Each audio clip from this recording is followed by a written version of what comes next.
go in race 80, the grand final of the Women B small boat. In lane 1, Adelaide Sea Dragons, BRD in 2, Dragonflies in 3, Manly in 4, Currumbin in 5, and Pittwater over in lane 6.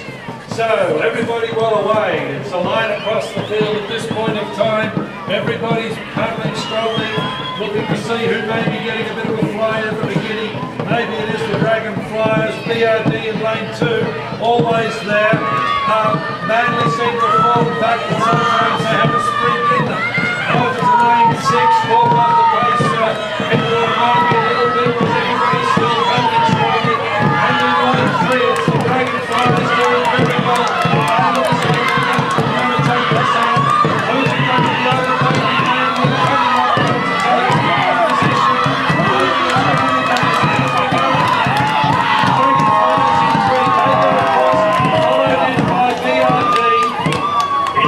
Adelaide Sea Dragons in 1, potentially 3rd. I think